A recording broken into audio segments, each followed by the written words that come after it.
Eko Podcast.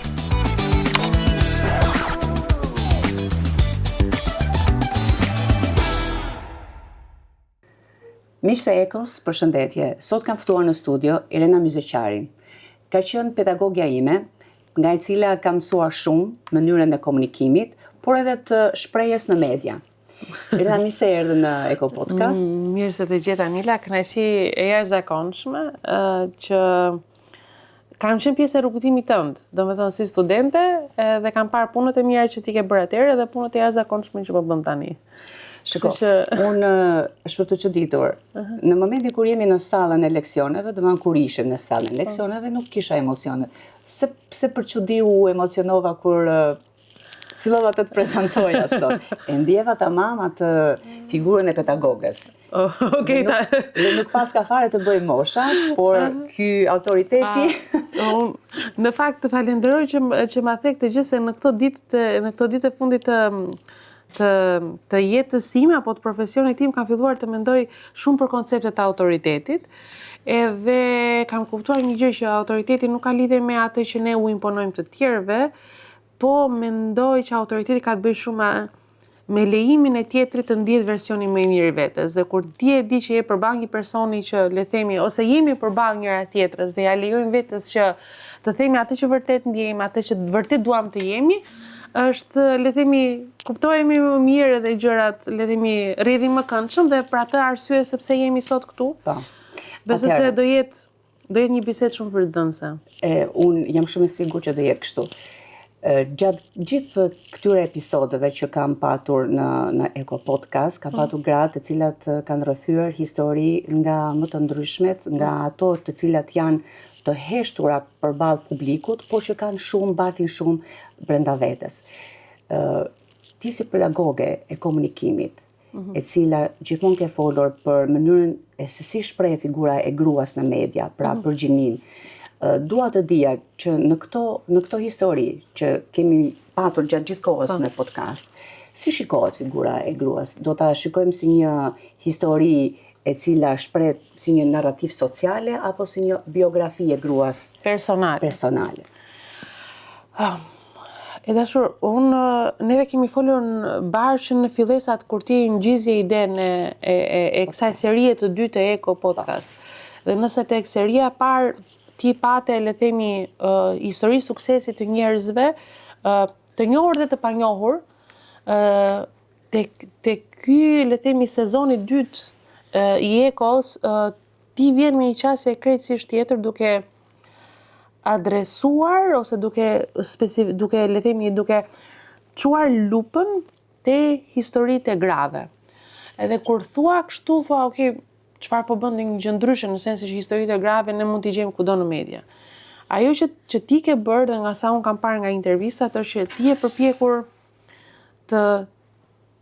që biografinë e tyre personale, rrugëtimet e tyre, eksperiencat e tyre, ti ngresh në nivelin e narrative. Dhe ti ngresh në nivel narrative do të thotë të ofrosh në hapësirën publike një version tjetër të parit të dëshmive të jetës së gruas shqiptare. Sepse unë jam pedagoge e shkencave të komunikimit, por le themi specializimi im kërkimor dhe studimor është tek gjinia dhe media, gjinia dhe kultura. Dhe në qëmtimet e mia kërkimore rrekem ose prirem të kërkoj të rrek gruan. Edhe kur them gruan në të gjitha shpalosjet e saj, si politikane, si bukuri, si autoritet. Dhe ajo që mund të konfirmoj dhe për shkak të studimeve të mia, por dhe eksperiencës që kam pasur si ekspert e komunikimit dhe trajnuese dhe mentore në shumë projekte të organizatave ndërkombëtare, është që ka munguar ky zë historive personale që ti i ke sjell me Ekon. Pikërisht të flasim për punën e gruas si nënë në familje. Dhe pikërisht tek një nga mesazhet më të rëndësishme që ti ke sjell është të treguarit të gjithë dimensioneve dhe roleve dhe figurave dhe fytyrave që një grua duhet të marrë në kontekstin dhe në narrativën sociale që ne ndajmë. Dhe le të themi si një luftëtare e cila duhet të mvesh shumë armatura për të përballur dhe për qenë versioni më i mirë i nënës, për qenë versioni më i mirë i gruas, për qenë versioni më i mirë i profesionistes dhe në fund të ditës për qenë versioni më i mirë i njeriu që mund të jetë. Sa mirë ma përshkrua me të gjithë këtë që as vetë, nuk kisha patur mundësi ta përshkruaj gjithë këtë punë. Di pse dashur, sepse ti ke kaq kohë, unë ta dëshmoj këtë gjë, që ti merresh me këtë punë, i ke dhënë shpirtin kësaj gjëje dhe kur je brenda asaj bubble-it, e ke të pamund të shoh gjithë dinamika dhe informacionet dhe do duhet kohë dhe do shohësh se sa investime vlerë ka qenë e gjithë këto intervista që ti ke bërë.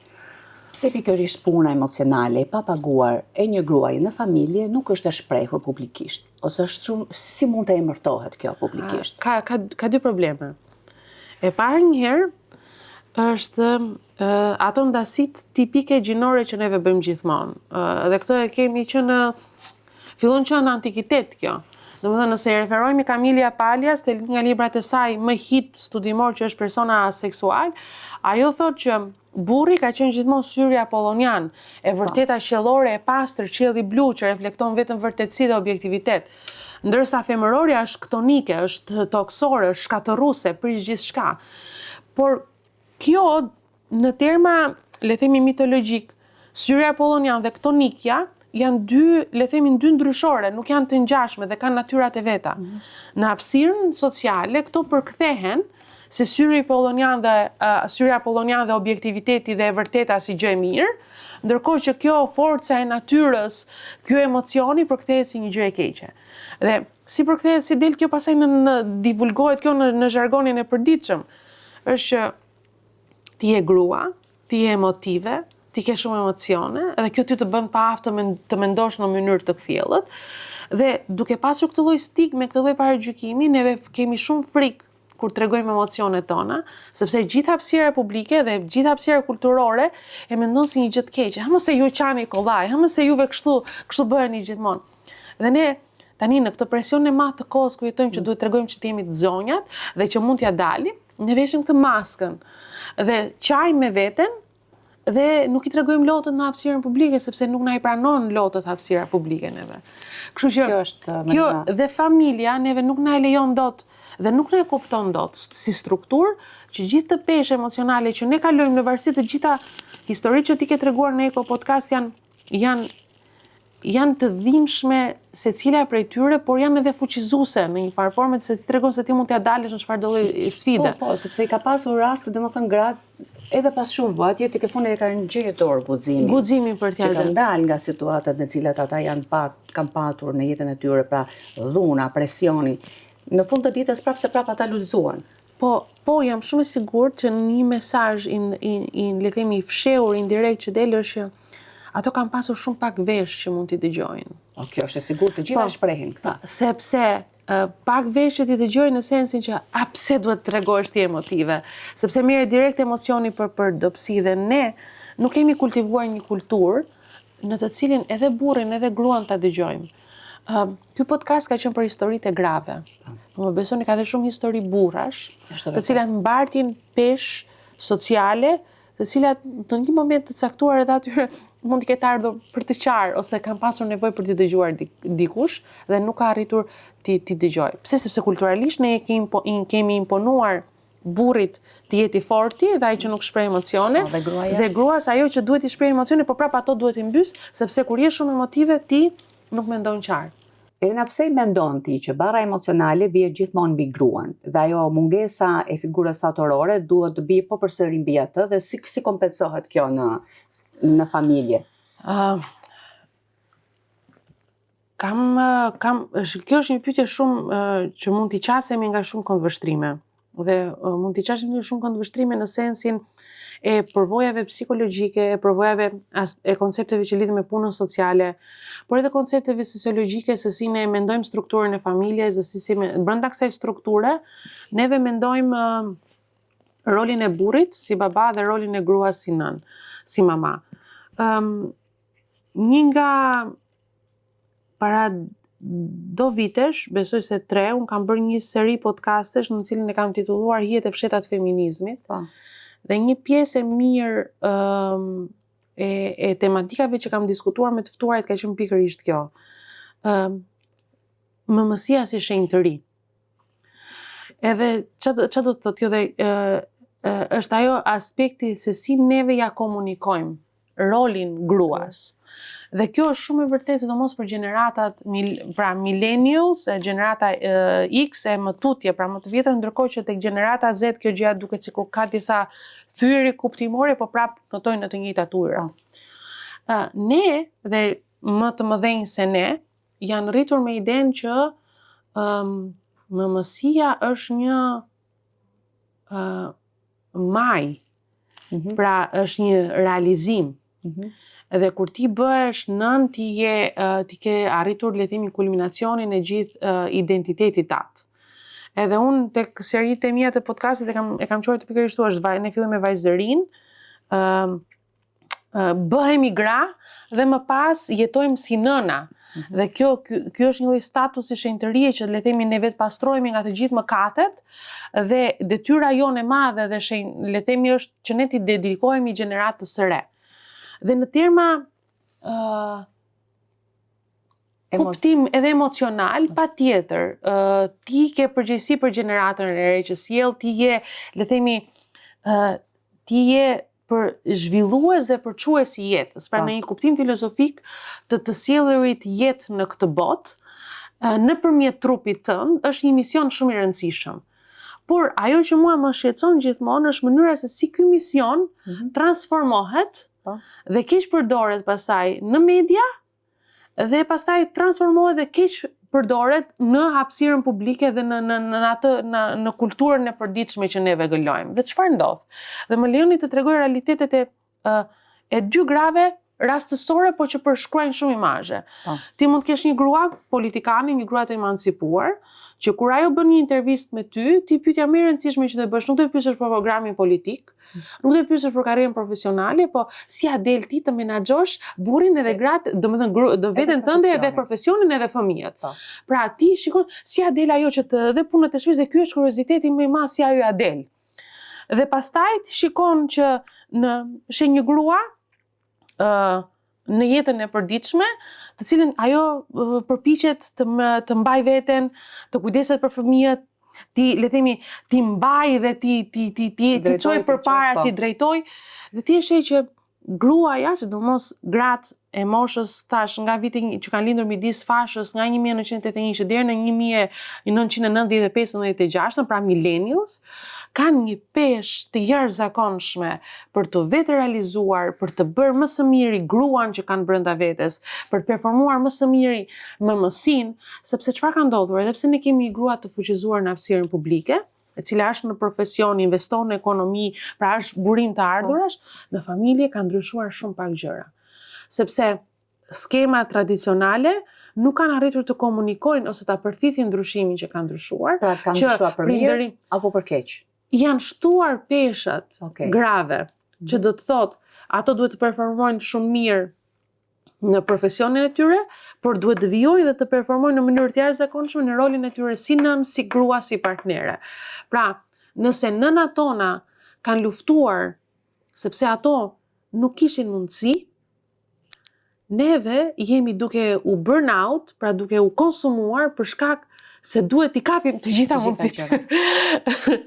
Dhe kur ti nuk ke një strukturë që të mbështet, si shpesh herë burrat e kanë, kjo përpjekja, kjo ngjitja e qëllim jetëve të joti dhe s'ka lidhje me ngjitja e majës së Sizifit është kaq e mundimshme se ti duket se ke arritur diçka dhe prapë ti fillon në pikën zero. Duke qenë se gratë i mbajnë këto emocionet ka shumë.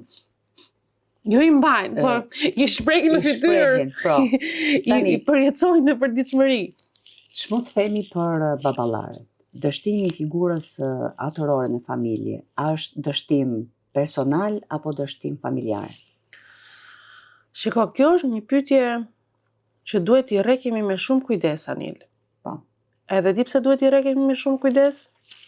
Sepse neve kemi folur në hapësirën publike shqiptare shumë për gruan. Kemi folur shumë për fuqizimin e gruas. Por kemi folur shumë pak për burrin. Dhe unë këtu duhet bëj diçka. Po kjo nuk do të thotë që nuk ka edhe baballar të cilët janë në të njëjtat pozita si gratë. Po. Ne kemi folur mbase për gruan sepse vërtet është figura më e dobët në shoqëri, është më pak e mbështetur, ndoshta edhe shikohet me atë syrin që siç edhe ti fole më përpara, domethënë që ka shumë përgjegjësi dhe duhet që ti plotësoj të gjitha e vetme. Po kjo nuk do të thotë që ne kemi nënvlerësuar figurën e babait. Jo, ne nuk e kemi nënvlerësuar figurën e babait. Ne nuk kemi folur për figurën e babait. Dhe ne nuk kemi folur për burrërinë në hapësirën publike shqiptare, sepse kemi marrë për të mirë qenë. Problemi është se ashtu siç ka ndryshuar hapësira publike, përfaqësimi në media mbi gjininë femërore, po ashtu të njëjtin presion e kanë edhe burrat.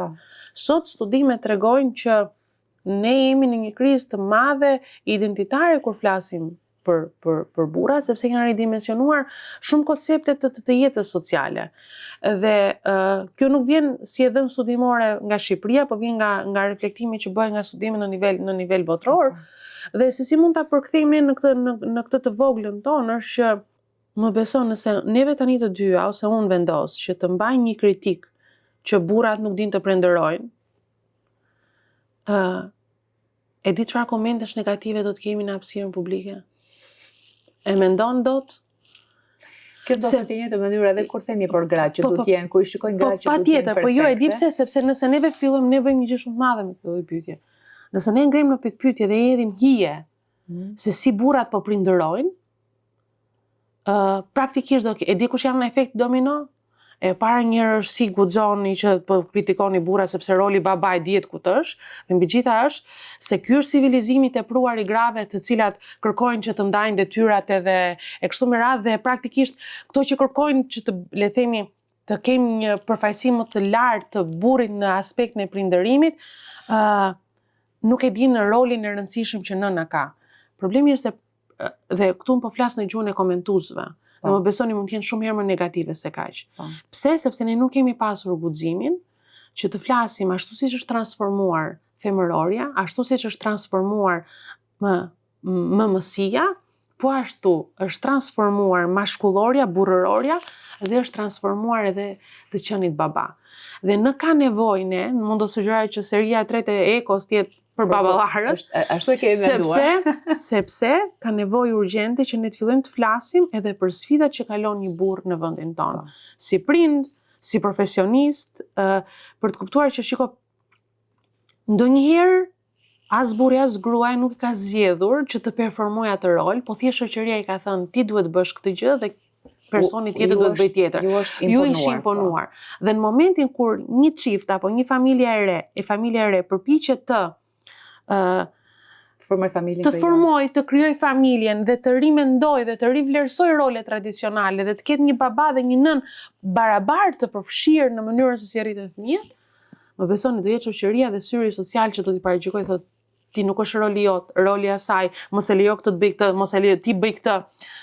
Dhe si të thuash, kjo performanca dhe kjo presioni i vazhdueshëm që ti t'jesh komfort rregullave të shoqërisë, edhe pse shoqëria gjithmonë thotë që ti nuk je mjaftueshëm. Pra çfarë do lloj gjëje që ti je duke bërë në mënyrën se si ajo ta imponon. Ka një momentum të jashtëzakonshëm që ka nevojë për këtë lloj reflektimi. Dhe më beso, ka diçka që ne duhet flasim për gjininë është që duhet të kthejmë sytë edhe nga burrat. Se kemi lënë shumë më njanë dhe më besoni dhe ata kanë nevojë të zërit tyre dhe le themi idetë e reja, konceptet e reja të familjes, të shoqërisë, të dalin në pa dhe të dëgjojnë nga dy gjinit. Që ku nisëm idenë e podcastit bashkë Rena, ku vendosëm të përdorim metodologjinë që do përdorim në intervista me personazhet që kemi ftuar, në qendër të gjithë intervistave është mankur ky sensacionalizmi. Dhe për çfarë arsye kemi vendosur që ta bëjmë këtë, domethënë, dhe në qendër të kësaj është vendosur rrëfimi. Në fakt, rrëfimi personal. Eksperiencës. Shiko, ne jemi të dyja të fushës së medias. Ti je gazetare, ke një master në shkencat e komunikimit, edhe unë le të themi kam një përvojë diku te 17-18 vjeçare në lëmin, në këtë lëm. Dhe kam kuptuar një gjë që media, domos kohët e sotme vrapon mbas sensacionit. Edhe duke qenë se jetojmë në një kohë ku rrjetet sociale thjesht na japin dopamin dhe ne klikojmë vetëm ato që na çojnë nga një skandal apo në një wow tek tjetri, do ishte shumë jo etike që ne historitë dhe le themi vulnerabilitetin e atyre grave të cilat kanë zgjedhur të ndajnë historitë e tyre, t'i përdornim për viralitet. Edhe kjo është do t'ishte një dënim i dytë edhe një vuajtje e dytë, i cili tani më nuk do t'ishte më personal, po do t'ishte para syrit publik. Ndaj, kur ne marrim rrëfime, kur ne bëhemi vesh për dëgjuar historitë e dikujt që le themi ka pasur kryqin e vet, ka pasur ato vuajtjet e veta, duhet t'i japim në një farë forme një garanci që gjithçka do të lexohet dhe do të dëgjohet për të fuqizuar gruan dhe jo për ta dëmtuar gruan. Se çfarë ndodh shpeshherë në hapësirën publike shqiptare? Ndodh kjo që neve e përdorim historinë e gruas në cilën do formë qoftë ajo, si politikane, si një show girl apo ku diun, në raste më të keq si kur i përket një grupi të caktuar të marginalizuar apo vjen nga një situatë e vështirë për të bërë gjithmonë le themi klik, për të bërë le themi wow, për të bërë gjëra virale. Ndërkohë historitë të tilla si ato që ti ke marrë dhe ke shpalosur në këtë seri podcastesh, duhet të dëgjohen me vëmendje për të kuptuar një gjë shumë të rëndësishme, Anil, që feminizmi nuk është betejë e përfunduar. Dhe ai imazhi që neve kemi një parad grash të emancipuar që del në media duket sikur nuk kemi më nevojë që të flasim për sfidat e gruas, është një gënjeshtër e madhe, është një fasad. Dhe gjithë ato histori që ti ke treguar këtu tregon që në tokë, në terren, gëlojnë histori dhe le themi vuajtje të cilat duhen adresuar dhe të cilat nëse ne nuk i zgjidhim, nuk të kemi kur një grua të vërtet fuqizuar, po të kemi thjesht një imazh i cili për brenda han veten e vet, sepse është sfidë e pandalshme në mënyrë të vazhdueshme. Me që më dole tek këto puna e viralitetit, se si kërkon media, si kërkon shoqëria, audienca. Si i konizon zakonisht, si i konizon media shqiptare këto gratë e braktisura? Për t'ju përgjigjur pyetjes që sapo bëra Anila, unë do doja t'i qëndroja besnik aspektin metodologjik dhe shkencor që po thoshim. Dhe në fakt para do vitesh unë kam bërë, do të referojmë 2 punimeve kërkimore që kam bërë. Para ka qenë një ese, larva që s'u bë kur flutur, edhe kam thënë dhe në një intervistë tjetër, ka qenë atë ese unë e kam shkruar kur sapo s'kisha bërë 40 ditë që isha bonon. Me gocën, që po na xhiron mbrapa, e din çfarë të regjisë. Edhe realisht nuk e kisha bërë 40 ditë që isha bonon. Dhe kam qenë në një pikpyetje shumë të madhe, ç'është është mësia? Pra unë isha e grua e fuqizuar, unë kisha një doktoraturë, unë isha e realizuar le të them në terma profesional, por unë më duhet të vija në pikpyetje dhe duhet të kuptoja kush ishte gruaja nën brenda meje, se unë nuk do përpiqesha të ndërtoja dhe në këtë moment ti kthehesh te pika te çfarë ke mësuar, çfarë të kanë transmetuar. Por aty ti bën luftën midis asaj që ti di dhe asaj që ti ke mësuar dhe kush duhet të prevalojë. Dhe në atë moment kam shkruar këtë esen larva që s'u bë kur flutur dhe flas për 3 momentume ku si lindemi ne vajza nga familja, si jetojmë ne si gra në media dhe si jetojmë ne si gra nga patriarkati. Dhe do vite më vonë mu desh të bëja edhe një raport mbi raportimin e ndjeshëm gjinor dhe se si gazetarët duhet të raportojnë dhe duhet të ambulojnë gjinin në të 3 rastet, kur flasim për gratë në entertainment apo në politik, për gratë në rastet e dhunës dhe për gratë se si ambulojnë në rastet më ekstreme të femicidit. Edhe duhet i bëj connection, duhet i bëj lidhje të këtyre dyve, sepse tek pjesa e ses ku unë flisja për gratë në media, ne kemi le themi 2 diskrepanca të mëdha në media. Kemi një paradë të emancipuarash, të cilat mund të vinë ku e diun si biznesmene, gra politikane, apo nuk e di, të showbizit. Dhe nga ana tjetër ti nuk sheh në media të flasësh për gruan muslimane. Nuk sheh në media të flasësh për gruan e divorcuar, për gruan e ve, për gratë që vinë nga grupet e marginalizuara, apo ku diun, le themi që vinë nga terrena, apo le themi ndajnë problematika të cilat, si thua, nuk ja dalin në maj, si të thua, janë 100 herë më të vështira. Ndaj, çfarë bën media? Bën që mirë për të mirëqëna këto gratë emancipuara dhe imponon si model, duke krijuar atë idenë false që thash pak më përpara që feminizmi është një betejë e mbaruar dhe ti nuk ke nevojë sepse gratë i ke gjithandej, gratë ja kanë dalë. Ndërkohë, në rastet kur kemi raste kur duhen raportuar për çështje të dhunës, raste kur duhet të raportuar fatkeqësisht për raste të femicidit, ti shikon që ka një raportim shumë problematik, ku nuk ka ndjeshmëri gjinore, ku shpesh herë nuk bëhen stereotipizime, ku më shumë ajo që theti në fillim, pra neve jemi përpjekur te ky podcast të shmangim sensibilizimin, sensacionalizimin dhe në fakt media më shumë kur janë këto lloj situatash është në qëmtim të këtyre titujve, të titujt e mëdhenj që janë vetëm për të klikuar, por që nuk ofrojnë asgjë. Nuk kanë ndonjë tek mesazhi, tek mesazhi, tek ajo çfarë ata po i kanë përjetuar. Ndaj ne gjejmë shumë gra në media, ka gra në media, por kjo imazh e prezencës së grave në media është shumë e pavërtet, sepse mjafton të bësh një kërkim, dhe në një sondazh që është bërë në vitin 2023 nëse s'gaboj, kur janë parë se sa prezente janë gratë në media, në prime time, apo kur tema është shumë e rëndësishme, dhe sa më e rëndësishme të jetë tema, aq më shumë është paneli me burra, dhe sa më lajt të jetë tema, po aq më shumë gra ke dhe aq më pak burra, se nuk mendohet se është tema e rëndësishme. Dhe është shumë interesante sepse mua ky përfundim më shkon shumë përshtat me përfundimin që kam pas nga studimet e mia doktorale, kur kërkoja gruan tek vepra e Kadares, që ty të duken realitete letërsie dhe është një gjë tjetër, po tregon realitetin e rrafshit. Dhe ajo që kuptova unë kur lexoja veprën e Kadares për të gjetur gruan, është që sa më e rëndësishme ishte tema, aq më e artikuluar ishte mesazhi burrëror dhe heroi, dhe gruaja ishte një personazh i skajshëm, plotësuesi i narrativës kryesore. Dhe ti je nga letërsia në politik, në media, në realitet, që ato historitë e vërteta të gruas, ku nuk i shërbej narrativës së madhe që gruaja ja ka dalë, heshten, mbyllen, nuk dëgjohen dhe përdoren si raste që wow, po tregon dikush vuajtjen e tij, ajo bën zhurmë 1-2-3 ditë edhe më pas harrohet si shumësia e historive të grave.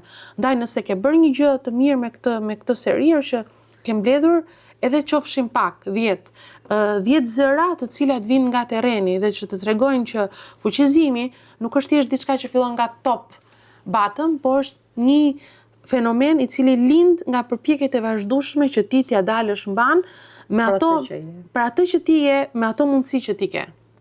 Është pamundur që të dalim në një konkluzion precis, përdesa të kam ty këtu si eksperte, por ajo çfarë vërtet më duhet dhe është shumë interesante, domethënë ta di nga ti, çfarë riformulimi kulturor na duhet neve si shoqëri.